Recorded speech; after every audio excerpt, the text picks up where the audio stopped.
بسم الله الرحمن الرحيم. ومن أحسن قولا ممن دعا إلى الله وعمل صالحا وقال إنني من المسلمين. بسم الله الرحمن الرحيم. ومن أحسن قولا ممن دعا إلى الله وعمل صالحا وقال إنني من المسلمين.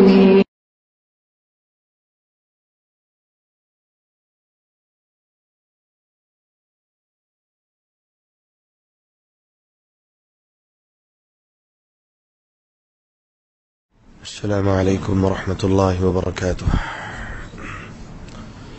إن الحمد لله والصلاة والسلام على خير خلق الله نبينا محمد وعلى آله وصحبه ومن والاه. أما بعد، فأعوذ بالله من الشيطان الرجيم. والذين كفروا أعمالهم كسراب بقعية يحسبه الظمآن ماء حتى إذا جاءه لم يجده شيئا فوجد الله عنده فوفاه حسابه والله سريع الحساب. أو كظلمات في بحر اللج يغشاه موج من فوقه موج ومن فوقه سحاب ظلمات بعضها فوق بعض إذا أخرج يده لم يكد يراها ومن لم يجعل الله له نور فما له من نور. عزیزان گرامی، اس سے قبل دو دروس میں ہم نے اللہ سبحانہ و تعالی کے نور اور اس کے وہ مثال جو اس نے اپنے مومنوں کے لیے، اپنے بندوں کے لیے اور ان کے دلوں کے لیے دی، اس کے بارے میں تفصیل سے بات کی. آج کی دو جو آیات ہیں، ان آیات میں اللہ سبحانہ و تعالی نے کفار، ان کے دعات، ان کے داعی اور ان کے عمل کرنے والے، ان تمام حضرات کی منظر کشی اور ان کے اعمال اور افعال اور معاملات کی منظر کشی کی ہے. تو آج انشاءاللہ ہم ان دو آیات کے بارے میں بات کریں گے. ہر قوم میں ہمیشہ داعی کو ایک بڑی اہم اور مرکزی حیثیت حاصل ہوتی ہے. داعی وہ اللہ کے دین کی طرف بلانے والا، جب اس میں اخلاص ہو، اللہ کے لیے کام کرنے والا ہو، تو نہ صرف کہ اللہ سبحانہ و تعالی اس کے عمل میں برکت دیتے ہیں، بلکہ اس کی دعوت کی وجہ سے اللہ سبحانہ و تعالی بڑے لوگوں کو فیض یاب فرماتے ہیں اور لوگوں کو ہدایت کے رستوں کی طرف لاتے ہیں. اسی طرح کچھ دعات، کچھ داعی وہ ہیں جو لوگوں کو بدعات کی طرف، شرکیات کی طرف، لغویات کی طرف یا دین کے نام پہ مختلف طبقات اور گروہ اور مذاہب اور فکروں کی طرف دعوت دیتے ہیں. ایسے داعیوں کے بارے میں قرآن کہتا ہے، یہ جو مثال اللہ سبحانہ و تعالی نے بیان کی، اس کی مثال ایسے دی کہ جیسے ایک پیاسا ہو جسے پانی کی تلاش ہے، پانی کے لیے تڑپ رہا ہے، اور یہ پیاس، اور خاص وقت اس وقت میں کہ جب انسان کو پیاس لگی ہو، اس وقت پانی کی کیا اہمیت ہوتی ہے. رسول اللہ صلی اللہ علیہ وسلم نے اس کی وضاحت اپنی ایک دعا میں فرمائی: اللہم انا نسألک حبک وحب من یحبک والعمل الذي يقربنا الى حبک. اللہم انا نسألک حبک احب الینا من انفسنا واموالنا واولادنا وَمِنَ الْمَاءِ الْبَارِدِ عِنْدَ الظَّمَأِ يَا ذَا الْجَلَالِ وَالْإِكْرَامِ. کہ اللہ، ہم تجھ سے تیری محبت کا سوال کرتے ہیں کہ وہ محبت احب الینا من انفسنا، ہمیں ہمارے اپنے آپ سے اچھی ہو، ہمارے مالوں سے، ہماری اولادوں سے، اور اس پانی سے بھی زیادہ محبوب ہو کہ جب انسان پیاس سے مر رہا ہو اور اس کو پینے کے لیے ٹھنڈا پانی مل جائے. اس پانی کے قطروں کی کیا قیمت ہوگی؟ رسول اللہ صلی اللہ علیہ وسلم نے اپنی دعا میں اس کی وضاحت فرما دی کہ اس وقت بندے کے لیے پانی سے بڑھ کے کوئی چیز محبوب نہیں ہوگی، کیونکہ اس کے ذریعے سے اس کی زندگی بچ رہی ہے۔ تو اللہ کے رسول دعا کرتے ہیں، اللہ ہمیں اس پیاس کے عالم میں جتنی پانی کی محبت ہے اس سے زیادہ اپنی محبت عطا فرما کہ کوئی چیز تیری محبت کی برابری میں نہ آ سکے۔ تو جب پیاسے کو دور سے صحرا میں بنجر اور ویران زمین پہ چلتے ہوئے گرم موسم میں جب دور سے اس کو پانی کی جھلک نظر آتی ہے تو اس کی دیوانگی کا آپ کیا عالم کر سکتے ہیں؟ لیکن تاسف کہ وہ پیاسا جیسے جیسے آگے بڑھتا ہے پانی اتنا دور چلا جاتا ہے، اور جب وہاں پہنچتا ہے لم یکد یرا یحسبہ الظمآن ماء حتی اذا جاءہ لم یجدہ شیئا، جب وہ وہاں پہنچتا ہے اس کو کوئی چیز نظر ہی نہیں آتی، وہ پانی کہاں گیا؟ قرآن نے اس کو سراب کہا ہے، جھوٹا پانی۔ یہ داعی جن کی طرف لوگ دین کو سیکھنے کے لیے پیاسے ہیں، یہ دعات جنہیں اللہ سبحانہ و تعالی نے ایک ذمہ داری دی ہے کہ بلغوا عنی ولو آیا، میرا دین پہنچاؤ، ایک بات کیوں نہ ہو اس کو پہنچاؤ۔ جب یہ دعات، یہ داعی خیر کی طرف دعوت دیں تو یہ اللہ کے ہاں بڑے محبوب ہیں، لیکن جب یہی داعی لوگوں کو شر کی طرف دعوت دیں تو اللہ سبحانہ و تعالی کے ہاں ان سے بدترین کوئی نہیں ہے۔ فرمایا والذین کفروا اعمالہم، کفار جو ہیں ان کے اعمال کی مثال کسراب بقعیہ، ریت کے اس سراب کی طرح ہے، ریت کے اس جھوٹے پانی کی طرح ہے، جھوٹے پانی کی طرح ہے، یحسبہ الظمآن ماء، جس کو ایک پیاسا پانی سمجھتا ہے، حتی اذا جاءہ لم یجدہ شیئا، پیاسے نے اس کو پانی سمجھا، وہاں تک پہنچنے کی محنت کی، پیاسے نے پیاس تھی، دین کو سمجھنے کی تڑپ تھی، وہ ایک ایسے داعی کے پلے پڑ گیا جو اس کو گمراہی کی دعوت دینے والا تھا، اور وہ پیاسا اس دعوت کو خیر کی دعوت سمجھ کے، اس دعوت کو اچھی دعوت سمجھ کے اپنی زندگی گزارتا رہا۔ قرآن کیا کہتا ہے؟ حتی اذا جاءہ، جب وہ پانی پینے کی جگہ پہ پہنچا، لم یجدہ شیئا، اس کو کوئی چیز نہیں ملی۔ اس کی دو تفسیریں مفسرین نے کی ہیں۔ ایک تفسیر کہ قیامت کے دن جب وہ اپنے اعمال کا بدلہ اللہ سبحانہ و تعالی سے جنت کی شکل میں لینے کے لیے آئے گا، اس کو کوئی چیز حاصل نہیں ہوگی۔ اور دوسرا دنیاوی زندگی کے اعتبار سے کہ وہ جس چیز کو، جس پیاس کو لے کے اس داعی کے پاس گیا تھا، اس سے جو اسے ملا ہے وہ پانی نہیں ہے، بلکہ وہ جھوٹ اور فراڈ، دھوکے بازی اور مکاری اور عیاری ہے، جس کی زندگی اس کی وجہ سے برباد ہو رہی ہے۔ تو قرآن کہتا ہے کہ فوجد اللہ عندہ فوفاہ حسابہ، تو لوگوں جان لو اسے پانی تو نہیں ملا، اسے اس کی محنت کا اجر تو نہیں ملا، لیکن جان لو فوجد اللہ عندہ، وہ اپنے پاس اللہ کو ضرور پالے گا۔ کیا مطلب کہ وہ اللہ کے سامنے جواب دینے کے لیے کھڑا ہوگا۔ فوفاہ حسابہ، اور اللہ اس کے حساب کو بے باک کر دے گا، پورا پورا مکمل حساب کر دے گا۔ آئیے ایک فکر لیجئے اپنے ذہن میں، اپنے دل میں ایک فکر پیدا کیجئے، یہ کوشش کیجئے کہ جو دین ہمارے پاس ہے، جو ہم سیکھ رہے ہیں، جن دعات کے پاس بیٹھ کے ہم اس دین کو حاصل کر رہے ہیں، وہ خود کیا ہے؟ ان کی دعوت کیا ہے؟ ان کی دعوت کیا کتاب و سنت کی دعوت ہے یا کسی سوچ فکر طبقے کی دعوت ہے؟ تاکہ کہیں یہ نہ ہو کہ ہم ساری زندگی گزار دیں اور جب اجر لینے کی باری آئے تو جب پانی کے گھاس پہ پہنچے، پانی پینے کی جگہ پہ پہنچے، محنت کے بعد وہاں پہنچے اور ہمارے نصیبے میں کوئی چیز نہ آئے۔ تو فرمایا فوجد اللہ عندہ فوفاہ حسابہ، جب وہ اللہ کے سامنے کھڑا ہوگا اللہ اس کے حساب کو پورا مکمل بے باک کر دے گا۔ دوسری تفسیر اس کی یہ کی گئی کہ اس سے مراد وہ داعی ہیں جو پانی کی شکل میں لوگوں کو، پیاسوں کو اپنی طرف دعوت دے رہے ہیں، اور جب پیاسا ان کے پاس پہنچتا ہے تو انہیں پانی نصیب نہیں ہوتا، بلکہ ان کے لیے ذلت اور رسوائی کا سامان اس نے تیار کر رکھا ہے، اور لوگوں کو ذلت اور رسوائی کی طرف اور گمراہی کی طرف وہ دعوت دے رہا ہے۔ اور جب یہ دونوں، یہ داعی اور اس کا ماننے والا، جب اللہ کے سامنے کھڑے ہوں گے فوفاہ حسابا، اللہ سبحانہ و تعالی دونوں کا حساب بے باک کر دے گا۔ اللہ سریع الحساب، اور لوگوں جان لو اللہ بڑا ہی جلد حساب لینے والا ہے۔ اور ان کی مثال، ان کی باتوں کو اور سمجھنے کے لیے، اور ان کے لیے اللہ سبحانہ و تعالی نے کیا مہمان نوازی تیار کر رکھی ہے۔ صحیحین کی روایت، بخاری اور مسلم کی روایت، رسول اللہ صلی اللہ علیہ وسلم بیان فرماتے ہیں قیامت کے دن یہودی آئیں گے اللہ کے سامنے، اللہ پوچھیں گے بتاؤ کس کی عبادت کرتے تھے؟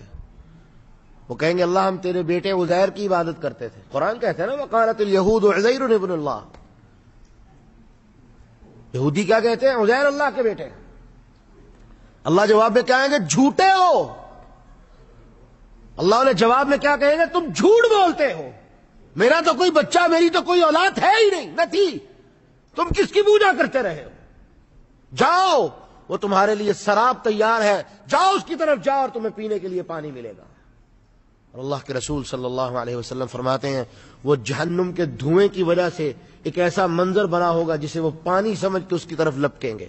دوسری روایت میں آتا ہے کہ وہ پانی مانگیں کہ اللہ اس قیامت کے دن کی سختی سے ہمیں بچنے کے لیے، آج کے دن کی گرمی سے بچنے کے لیے ہمیں 2 گھونٹ پانی دے دے۔ اللہ انہیں کہیں گے جاؤ وہ ہے تمہارے لیے پانی۔ اور یہی مثال رب العالمین نے قرآن مجید میں منافقوں کی یہی بات اللہ سبحانہ و تعالی نے منافقوں کے بارے میں کی۔ منافق کیا کہیں گے؟ انظرونا، ہماری طرف دیکھو، نقتبس من نورکم، آج ہم بڑے ذلیل و رسوا ہیں تو چلو جو اللہ نے تمہیں نور دیا ہے، مومنوں کو کہیں گے ہم اس میں سے تھوڑا سا لے لیتے ہیں۔ قرآن کہتا ہے ان منافقوں کو اللہ کہے گا قیل ارجعوا وراءکم، اپنے پیروں پہ ذرا پلٹ کے پیچھے دیکھو، فالتمسوا نورا، تمہیں نور مل جائے گا۔ فضرب بینہم بسور لہو باب، ان کے سامنے ایک دیوار قائم کر دی جائے گی جس کے اندر ایک دروازہ ہوگا جو ظاہری طور پہ بڑا خوبصورت نظر آ رہا ہوگا، اور منافق نور سمجھتے ہوئے اور اس کو نور جانتے ہوئے خوشی خوشی اس کے اندر داخل ہوتے جائیں گے۔ ظاہرہ فیہ الرحمہ وباطنہ فیہ العذاب، جس کے ظاہر میں وہ بڑا خوبصورت نظر آ رہا تھا لیکن اس کے آگے جب وہ داخل ہوں گے جہنم ہوں گی جس کے اندر گرتے چلے جائیں گے۔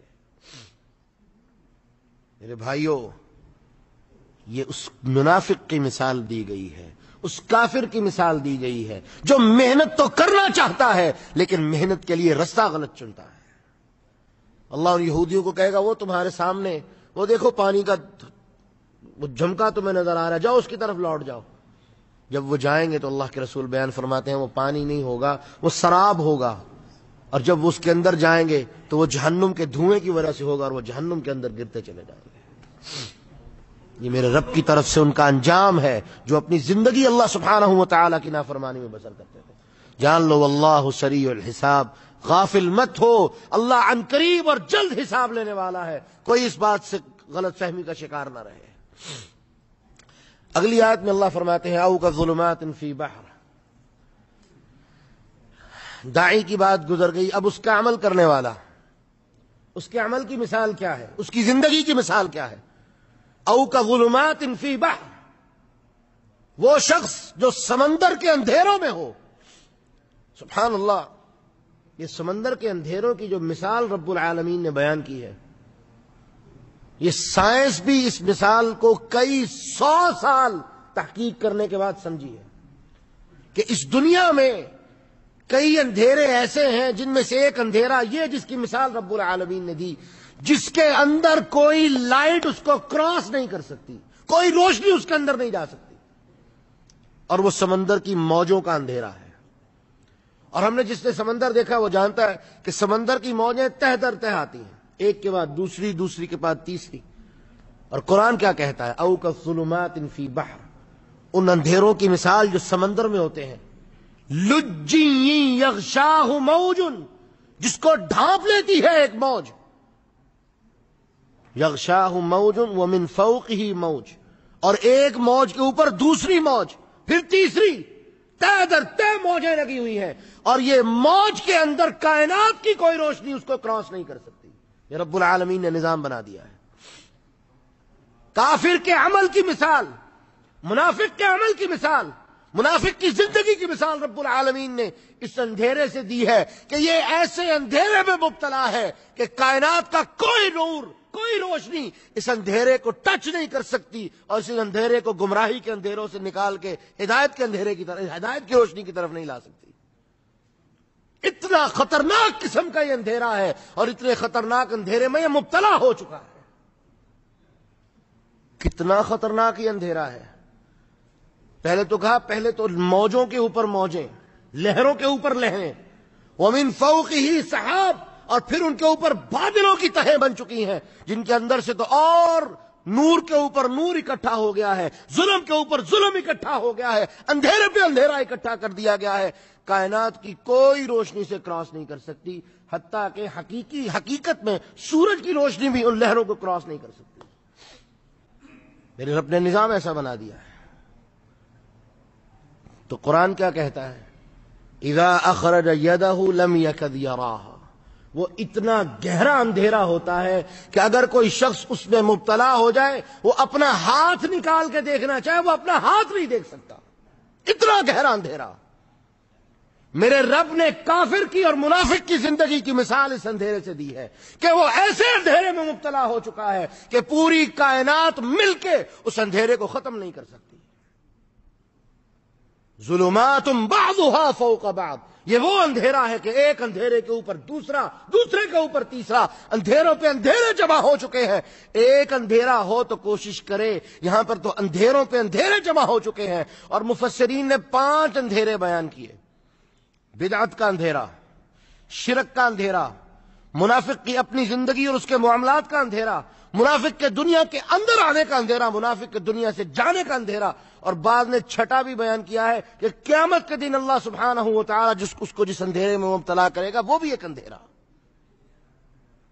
اور اگر ہم دنیا کی جرنلی بات کریں، جہاں پر بدعت کا اندھیرا آئے گا، جہاں شرک کا اندھیرا آئے گا، جہاں اللہ کی معصیت اور نافرمانی کا اندھیرا آئے گا، جہاں بزرگوں کے دین کا اندھیرا آئے گا، رب کعبہ کی قسم کوئی روشنی اس کو کراس نہیں کر سکتی، کیونکہ میرا رب قرآن میں کہتا ہے ان الذین کفروا سواء علیہم، وہ لوگ جو کفر کے رستے پہ چل پڑے، اللہ کی نافرمانی کے رستوں پہ چل پڑے، سواء علیہم، ان کے لیے برابر ہے، کیا انذرتہم ام لم تنذرہم، آپ انہیں اللہ کی طرف ڈرائیں، اللہ کی طرف سے عذاب کے بارے میں ڈرائیں یا نہ ڈرائیں، لا یؤمنون، ان کے لیے برابر ہے، ڈرائیں تو بھی نہ ڈرائیں تو بھی وہ ایمان لانے والے نہیں ہیں۔ ختم اللہ علی قلوبہم، اللہ نے ان کے دلوں پہ مہریں لگا دی ہیں، بس ہو چکی ہے۔ انہوں نے اپنے اوپر ایسے اندھیرے طاری کر لیے ہیں جن اندھیروں میں کوئی روشنی نہیں پہنچ سکتی، اور وہ اندھیرے ظلمت، وہ اندھیرے رب العالمین کی طرف سے ان کے اوپر لعنت کے طور پہ مسلط کر دیے گئے ہیں۔ کیوں؟ انہوں نے اندھیروں کو پسند کیا، انہوں نے گمراہی کو پسند کیا، اور اللہ نے قرآن مجید میں کہا فما اصبرهم علی النار، انہوں نے صرف گمراہی کو پسند نہیں کیا، انہوں نے جہنم کا انتخاب کیا ہے، اور وہ لوگ کس قدر آگ کے اوپر صبر کرنے والے اور خوش ہونے والے ہیں۔ تو فرمایا ظلمات بعضها فوق بعض، ایک اندھیرے کے اوپر دوسرا اندھیرا، کتنے اندھیرے اکٹھے ہو چکے ہیں۔ اذا اخرج یدہ لم یکد یراہا، حتیٰ کہ اگر کوئی اپنا ہاتھ نکال کے اس اندھیرے میں دیکھنا چاہے، لم یکد یراہا، وہ نہیں دیکھ سکتا۔ تو آگے کیا فرمایا؟ فمن لم یجعل اللہ لہ نور فما لہ من نور۔ یہاں پر ایک واقعہ جو مودودی نے اپنی کتاب کے اندر نقل کیا ہے تفہیم القرآن میں، کہ سائنسدان جب انہوں نے اس بات کے بارے میں اعلان کیا، یورپ کی ایک ٹیم نے 36 سال تک سمندر کے اندھیروں کے بارے میں تحقیق کی، اور کئی سال انہوں نے سمندر کے اندر گزارے، اور جب انہوں نے یہ اعلان کیا کہ جی کائنات کا جو سب سے گہرا اندھیرا ہے وہ سمندر کی موجوں کا اندھیرا ہوتا ہے، تو ایک مسلمان اٹھا، اس نے کہا یار تم یہ آج 36 سال کی محنت کرنے کے بعد یہ سب کچھ بتا رہے ہو، ہمارے رسول صلی اللہ علیہ وسلم جو ان پڑھ تھے، امی تھے، پوری زندگی کبھی سمندر کا سفر نہیں کیا، انہوں نے ہمیں یہ بات بتائی ہے، قرآن مجید میں یہ بات موجود ہے۔ ان کا ممکن ہی نہیں۔ جب ان کے سامنے قرآن مجید کی آیت پیش کی گئی اور اس کا طریقہ بیان جو رب العالمین کا وہ بیان ان کا دیکھا، وہ پوری کی پوری ٹیم اسی وقت مسلمان ہو گئی۔ یہ ہے قرآن مجید کا اعجاز۔ قرآن مجید کے اندر جو رب العالمین مثالیں دیتا ہے وہ اتنی حقیقی ہے، ہماری عقلیں انہیں سمجھنے سے قاصر ہو سکتی ہیں، لیکن ان کی حقیقت اور حقانیت میں کوئی شک نہیں ہو سکتا۔ تو اللہ فرماتے ہیں فَمَن لَّمْ يَجْعَلِ اللَّهُ لَهُ نُورٌ فَمَا لَهُ مِن نُور۔ لوگو جان لو اتنے اندھیروں میں بھی رب العالمین کسی کو نور ایمان اور نور ہدایت عطا کرنا چاہے وہ قادر ہے، وہ عطا کر سکتا ہے۔ فَمَن لَّمْ يَجْعَلِ اللَّهُ لَهُ نُورٌ فَمَا لَهُ مِن نُور۔ اگر اللہ اس کو اندھیروں میں چھوڑ دے، پوری کائنات مل کے اس کو اندھیروں سے نہیں نکال سکتی، اور اگر رب العالمین اس کو ہدایت دینا چاہے تو فنادى في الظلمات لا الہ الا انت سبحانک انی کنت من الظالمین۔ اس مثال کو کبھی مت بھولنا کہ جب یونس علیہ السلام مچھلی کے پیٹ میں تھے، سبحان اللہ، اور مچھلی کو کیا حکم دیا اللہ نے؟ جا کے سمندر کی تہہ میں بیٹھ جا۔ قرآن کہتا ہے وَظَنُّونِ إِذْ ذَهَبَ مُغَاضِبًا فَظَنَّ أَن لَّن نَّقْدِرَ عَلَيْهِ فَنَادَىٰ فِي الظُّلُمَاتِ أَن لَّا إِلَٰهَ إِلَّا أَنتَ سُبْحَانَكَ۔ اور دوسری جگہ کیا فرمایا؟ لَلَبِثَ فِي بَطْنِهِ إِلَىٰ يَوْمِ يُبْعَثُونَ۔ اگر یونس ہمیں نہ پکارتا ہم قیامت کے دن تک کے لیے مچھلی کا پیٹ یونس کے لیے قبر بنا دیتے، لیکن یونس علیہ السلام نے وہاں سے پکار لگائی، فنادى في الظلمات۔ یہ وہی اندھیرے ہیں جس کے بارے میں قرآن بیان کر رہا ہے، سمندر کی تہہ کا اندھیرا، مچھلی کے پیٹ کا اندھیرا، موجوں کے اندھیرے، بادلوں کے اندھیرے، رب العالمین کا عرش 7 آسمانوں کے اوپر۔ فنادى في الظلمات، اللہ کے اس بندے نے، اللہ کے اس نبی نے وہاں سے پکار لگائی، وہاں سے آواز دی، اللہ الہ الا انت سبحانک انی کنت من الظالمین۔ قرآن کیا کہتا ہے؟ فَاسْتَجَبْنَا لَهُ وَنَجَّيْنَاهُ مِنَ الْغَمِّ۔ ہم نے اس کی دعا کو سن لیا، اتنے اندھیروں میں بھی، اتنی تہوں میں بھی رب العالمین اس کی پکار کو سنتا ہے، اور کیا کہا؟ وَنَجَّيْنَاهُ مِنَ الْغَمِّ، اور ہم نے اس کو اس کی اس تکلیف سے نجات دے دی۔ میرا رب جب اندھیروں سے نکالنا چاہے، میرا رب جب ہدایت دینے پہ آ جائے، میرا رب جب اس کے لیے بہتری کا فیصلہ فرما لے، پوری کائنات مل کے اس اندھیرے کو ختم نہیں کر سکتی، لیکن رب العالمین ان اندھیروں میں بھی نور ایمان کی کرن اس تک پہنچانے پہ قادر ہے۔ جو ان اندھیروں کو بنانے والا ہے وہ ان اندھیروں کے اسرار اور رموز سے پوری طرح واقف ہے، ان اندھیروں کی سیکریسی سے پوری طرح واقف ہے۔ وہ جس طرح چاہے اس بندے تک ایمان کی کرن اور ہدایت کی کرن پہنچا سکتا ہے۔ فَمَن لَّمْ يَجْعَلِ اللَّهُ لَهُ نُورٌ فَمَا لَهُ مِن نُور۔ اگر اللہ اس کو نور نہیں دینا چاہتا، فَمَا لَهُ مِن نُور، کائنات پوری مل کے اس کو نور نہیں دے سکتی۔ اور اس کے بارے میں اللہ سبحانہ و تعالی نے دوسری جگہ وعدہ فرما دیا، وَمَن يُضْلِلِ اللَّهُ فَلَا هَادِيَ لَهُ۔ جس کو اللہ گمراہ کر دے، جس کو اللہ اس کی گمراہی میں چھوڑ دے، فَلَا هَادِيَ لَهُ، پوری کائنات مل کے اس کو ہدایت کے رستے کی طرف نہیں لا سکتی۔ اس لیے میرے بھائیوں، یہ جو قرآن مجید کی 2 آیات آپ کے سامنے میں نے بیان کی ہیں، تو اس آیت کے آخر مکمل کر لیں۔ اس کو اللہ فرماتے ہیں فَمَن لَّمْ يَجْعَلِ اللَّهُ لَهُ نُورٌ فَمَا لَهُ مِن نُور۔ اسی جگہ پہ اللہ نے آیت کا اختتام کر دیا کہ لوگوں جان لو ہدایت صرف اللہ کے ہاتھ میں ہے، اور اللہ جسے جب جس وقت جہاں چاہے ہدایت دینے پہ قادر ہے، اس کے لیے کوئی مشکل نہیں ہے۔ اس لیے اصل ہدایت وہ توحید ہے، اصل ہدایت وہ اللہ کی کتاب اور سنت رسول اللہ صلی اللہ علیہ وسلم ہے۔ اس کے علاوہ جان لو 1 2 4 10 نہیں، ہزاروں رستے ایسے ہیں، اور قرآن مجید نے جہاں جہاں بات کی ہے، صراط مستقیم ایک اکیلا رستہ ہے، اہدنا الصراط المستقیم، واحد کا صیغہ قرآن مجید نے استعمال کیا ہے، کیونکہ ہدایت کا رستہ صرف ایک اور واضح ہے، جبکہ گمراہی کے رستے لاتعداد ہیں۔ سبل جمع کا لفظ اللہ نے بیان کیا ہے، سبیل جس کی جمع سبل آتی ہے، اللہ نے وہ لفظ استعمال کیا ہے تاکہ واضح ہو جائے کہ لوگوں جان لو گمراہی کے رستے لاتعداد ہے، ہدایت کا رستہ ایک ہے۔ اس لیے اپنے رب سے دعا کرتے رہا کرو، صدق دل سے دعا کرتے رہا کرو، اللہ ہمیں صراط مستقیم عطا فرما، صراط مستقیم کی زندگی عطا فرما، صراط مستقیم پہ بقا عطا فرما، اور اللہ موت بھی اسی حالت میں آئے کہ ہم صراط مستقیم پہ ہوں، کیونکہ یہ کامیابی ہے۔ جس کو یہ کامیابی مل گئی وہ کامیاب ہو گیا، یہ وہی نور ہے جس نور کے اندر رہتے ہوئے اللہ سبحانہ و تعالی اگر ہمیں موت دے گا ہم کامیاب ہیں. اگر رب العالمین نے آخری لمحوں پہ ہمیں گمراہ کر دیا، ہماری گمراہی، ہماری بدبختی ہم پہ غالب آ گئی، تو جان لیجئے پوری کائنات مل کے ہمیں بچا نہیں سکے گی. اللہ نے ان آیات میں ہمارے سامنے واضح فرما دیا ہے. اللہ سے دعا ہے اللہ سبحانہ و تعالی ہمیں سمجھنے اور عمل کرنے کی توفیق عطا فرمائے. اقول قولی ھذا واستغفر اللہ لی ولکم ولسائر المسلمین فاستغفروہ انہ هو الغفور الرحیم.